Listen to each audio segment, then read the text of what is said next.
हमें उस इक्तिसादी गुलामी से निकाला। हमें पूछा जाता है अक्सर बेशतर, खासकर जो मुल्क के फारूक अब्दुल्ला साहब ने शेर कश्मीर का ये प्रोग्राम जो है रोशनी के तहत उसको आगे लेने की कोशिश की।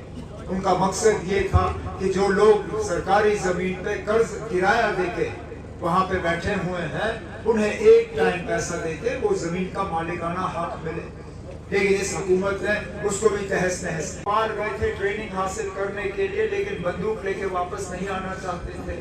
नेपाल के जरिए हमने उनको वापस आने का रास्ता दिया और कई सारे जो है वापस आए।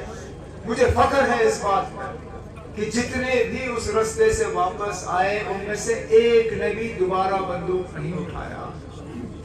यहाँ रह रहे हैं कुछ तो अब सियासत में हिस्सा ले रहे हैं बाहर से। आप जेएनके बैंक में देख लो तो जब रिक्रूटमेंट के लिस्ट निकलते हैं वहाँ नौकरियों के तो ज्यादातर बाहर से।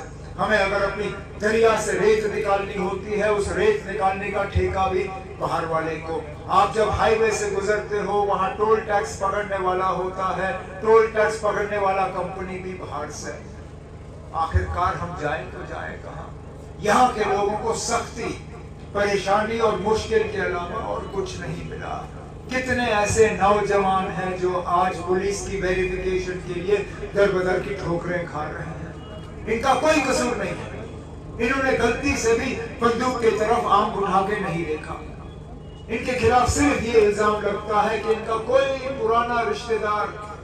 अरे ना 1990 में तो हालात ऐसे थे, कितने सारे उन हालात में बह गए। बड़े बड़े लीडर जो आज मेरे खिलाफ इलेक्शन लड़ रहे हैं उन्होंने भी यहाँ मिलिटेंट तंजीम खड़ी की, उन्होंने भी यहाँ बंदूकें बांटी।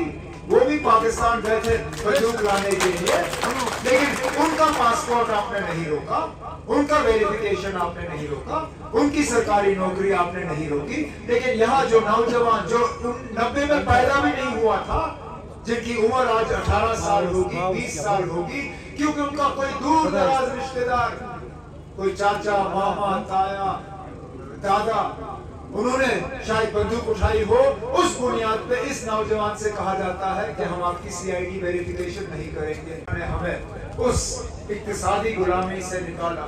हमें पूछा जाता है अक्सर बेशतर, खासकर जो मुल्क के बाकी कोनों से मीडिया आती है या दुनिया भर की मीडिया आती है, वो हमसे पूछते ना बताइए 370 ने यहाँ के लोगों को क्या दिया, क्योंकि जो यहाँ पे बना वो बाकी मुल्क में भी बना। मैं कहता हूँ कुछ हद तक आपका ये कहना सही है।